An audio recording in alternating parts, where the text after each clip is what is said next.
अलाउद्दीन खिलजी खिलजी खानदान का सबसे बहादुर हुक्मरान और अजीम मुंतजिम था, जिसकी पैदाइश 1276 जबकि वफात 1316 को दिल्ली के मुकाम पर हुई। यह खिलजी खानदान के सरबराह जलालुद्दीन फिरोज खिलजी का भतीजा और दामाद था। जलालुद्दीन एक आम सिपाही से तरक्की करता हुआ हिंदुस्तान का बादशाह बना था, जिसने खिलजी खानदान की बादशाहत का आगाज किया था। अलाउद्दीन खिलजी अगरचे ज्यादा पढ़ा लिखा ना था, लेकिन इसमें बहादुरी और सिपा सलारी के तमाम जौहर मौजूद थे। चुनांचे थोड़े ही अरसा में इसने पूरे हिंदुस्तान को इंतहाई बाईं जानिब से अपने जेर अतात और कब्जे में कर लिया। जलालुद्दीन फिरोज खिलजी के दौर में थोड़ी सी फौज लेकर निकला। वस्ती हिंद के पहाड़ों और दरियाओं से गुजरता हुआ देवगिरी यानी दौलताबाद पहुंच गया। 1296 में इसने वस्ती हिंद, गुजरात, दक्कन और तमाम इलाके फतह कर डाले। 1296 में अलाउद्दीन ने अपने चचा जलालुद्दीन खिलजी को कत्ल करने के बाद अपनी बादशाहत का ऐलान कर दिया। बादशाह बनते ही अलाउद्दीन ने खजाने लुटाने शुरू कर दिए। तमाम कबाइल ग्रोह दर ग्रोह इसके साथ शामिल होने लगे। इसने नए सिक्के जारी किए और चीजों को तोलने के लिए वजन मुकर्रर किए। 1309 में सुल्तान अलाउद्दीन खिलजी ने दुनिया की तारीख में पहली बार रोजमर्रा इस्तेमाल और खाने पीने की चीजों की कीमतें मुकर्रर की। सुल्तान ने अपनी सल्तनत में जगह जगह अनाज के सरकारी गोदाम बनवा दिए। हर जरूरी मकाम पर मंडियां कायम कर दी और इसका निजाम एक काबिल और ईमानदार शख्स के हवाले कर दिया। सुल्तान ने हर मकाम पर अपने जासूस मुकर्रर कर रखे थे, लिहाजा अगर कोई शख्स रेट या वजन में जरा भी बेईमानी या बदनीयती करता तो इसकी फौरी इतला सुल्तान को मिल जाती और मुजरिम को सख्त से सख्त सजा दी जाती थी। इसी खौफ की बदौलत हर तरह की बदनीयती और धोखेबाजी का मंडियों से मुकम्मल खात्मा हो गया।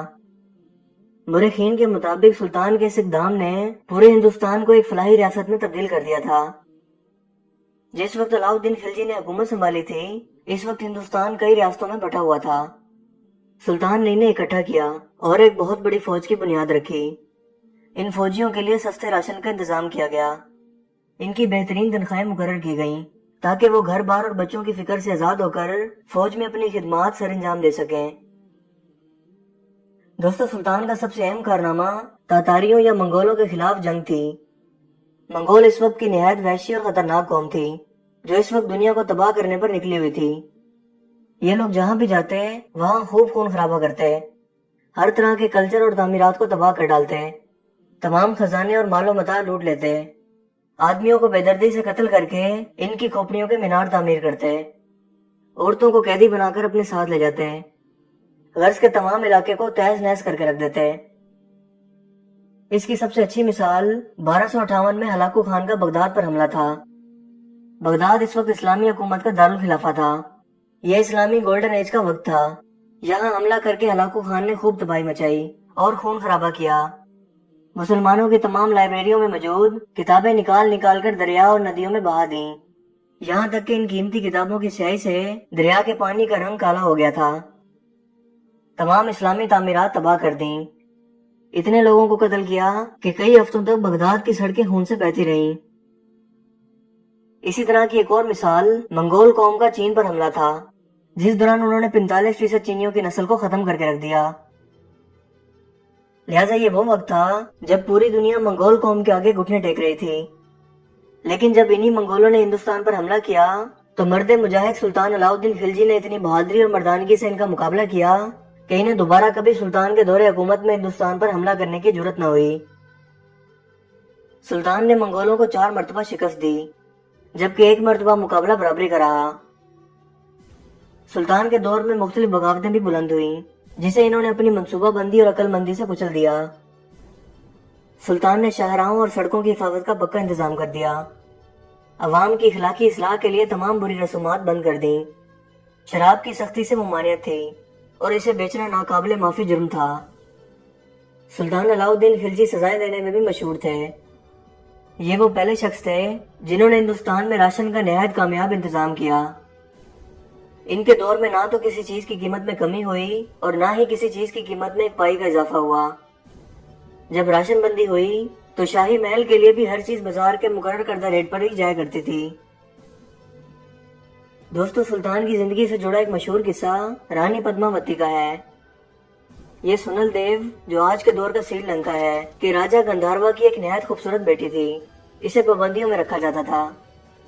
लिहाजा इसके पास मौजूद एक तोता ही इसका दोस्त था, जिससे वो दिल बहलाती और तमाम दिल की बातें करती।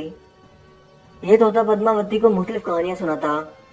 जब इसने पद्मावती को इश्क मोहब्बत के किस्से सुनाना शुरू किए तो राजा गंधर्वा ने इसे मरवाना चाहा, मगर वो उड़कर चित्तौड़ के राजा रतन सिंह के पास पहुंच गया और पद्मावती की खूबसूरती के किस्से इसे सुनाना शुरू कर दिए।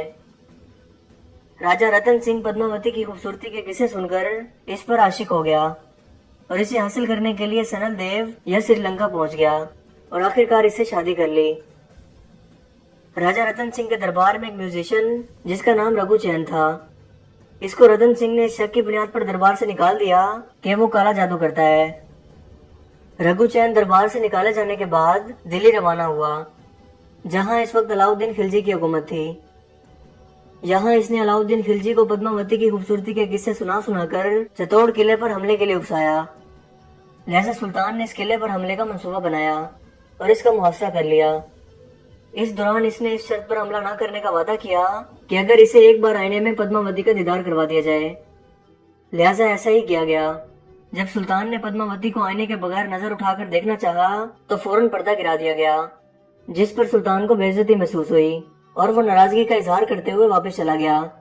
लिहाजा इसने बदला लेने की ठान ली और यूं सुल्तान ने बहाने से रतन सिंह को बुलाकर गिरफ्तार कर लिया। रानी पद्मावती को जब इसकी खबर हुई तो वो अपने चंद सिपाहियों को साथ लेकर रतन सिंह को कैद से छुड़वा लाई। सुल्तान को जब इस बात की खबर हुई तो इसने जवाबी हमला करने के लिए अपनी फौज लेकर चित्तौड़ किले पर हमला करने के लिए निकल खड़ा हुआ। राजपूत भी जाफरान रंग की पगड़ियां पहनकर मुकाबले के लिए सामने आए और बेजिगरी से लड़कर अपनी जानें दे दी। किले में मौजूद तमाम औरतें 16 श्रृंगार करके ऊंचे मकाम पर चढ़ गईं और खुद को चिता में गिराकर खुदकुशी कर ली। इसे जौहर रस्म कहा जाता था। यूं ये कहानी अपने अंजाम को पहुंची और सुल्तान ने किले को फतह कर लिया। इस वाक़े के बाद सुल्तान के मिजाज में सख्ती बढ़ती चली गई और फिर इसने अपने बेटों हिजर खान और शादी खान को कैद करवा दिया और खुद 24 साल के बाद यानी 1316 में इंतकाल कर गया। अलाउद्दीन के दौर में बेशुमार इमारतें, मसाजिद, मीनार, किले और बागात बनाए गए। उमरा के लिए जागीरों की जगह तनख्वाहें मुकर्रर की गईं। इसकी वफात से हिंदुस्तान की पूरी सल्तनत में सोग की फिजा फैल गई और गोशा गोशा में इस मर्द जलील की मौत का मातम किया गया। अलाउद्दीन खिलजी की वफात के बाद वजीर आजम मलिक काफूर ने खिलजी के बेटों हिजर खान और शादी खान को अंधा करवा दिया और खिलजी के सबसे छोटे बेटे 6 साल उमर खान को तख्त पर बिठा दिया। खिलजी का एक शहजादा मुबारक खान जिंदा बच निकला। इसने निहायत होशियारी से मलिक काफूर को कत्ल करवा दिया और खुद बादशाहत का ऐलान कर दिया। इसने बाप की तरह हर तरफ अमन कायम किया। इसी दौरान एक हिंदू मुसलमान होकर अमीर खुसरू के नाम से दरबार में इसका मुसाहिब बना। मुबारक इस पर बहुत एतमाद करता, लिहाजा इसने इसी एतमाद का फायदा उठाकर एक चाल चली। इसी के कहने पर सुल्तान मुबारक ने अपने सगे भाई हिजर खान, शादी खान और उमर खान को कत्ल करवा दिया। अमीर खुसरू के हामी एक दिन मौका पाकर महल में दाखिल हो गए और 1321 में मुबारक शाह को भी कत्ल कर दिया। यूं मुबारक शाह के कत्ल के बाद खिलजी खानदान का खात्मा हो गया।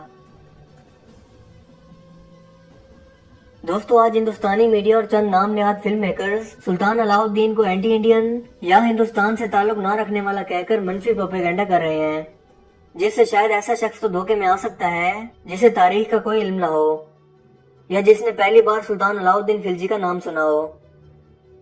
सुल्तान की पैदाइश बंगाल में हुई थी, लिहाजा वो एक भारतीय ही था। मकाम हैरत यह है कि ऐसा शख्स जिसने तातारियों या मंगोलों जैसी खूनखार कौम से हिंदुस्तान को बचाया, जो शायद हमला करने में कामयाब हो जाते तो हिंदू मजहब की बुनियादें तक मिटा देते।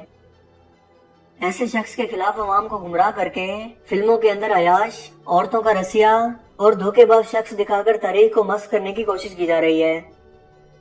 हम ये जानते हैं कि मीडिया पर दिखाई जाने वाली हर चीज दुरुस्त नहीं होती और हर कहानी के दो रुख हुआ करते हैं। सुल्तान की तारीख को मैनिपुलेट करके मुसलमानों के जज्बात को ठेस पहुंचाई गई है, जबकि राजपूत कौम को एक आला और बहादुर कौम बनाकर पेश किया गया है। दोस्तों, इस प्रोपेगेंडा का जवाब इसी सूरत दिया जा सकता है जब आप सुनी सुनाई बातों पर यकीन करने की बजाय खुद रिसर्च और तारीख का मुताला करें, ताकि इन पर एतराजात करने वालों को मुंह तोड़ जवाब दिया जा सके। भारतीय फिल्म पद्मावती में लव स्टोरी को दिखाने का मकसद किसी तरह हीरो और हीरोइन के किरदारों में जान डालना है। क्योंकि कोई भी भारतीय फिल्म लव स्टोरी के बगैर चल ही नहीं सकती। इसके अलावा इन फिल्मों में मुसलमान हुक्मरानों को अयाश और बुज़दिल, जबकि भारतीय राजपूतों को एक बहादुर, मजलूम और गैरतमंद कौम दिखाया गया है, जिसका तारीख और हकीकत से दूर दूर तक कोई ताल्लुक नहीं। जहां एक तरफ इस तरह का प्रोपेगेंडा करने वाले लोग मौजूद हैं, वहीं तारीख का इल्म रखने वाले भी लोग मौजूद हैं, जो अपनी तारीख के हीरोज को अच्छी तरह से पहचानते हैं। क्योंकि जो कौमें अपनी तारीख भुला देती हैं, वो सफ़े हस्ती से मिट जाती हैं।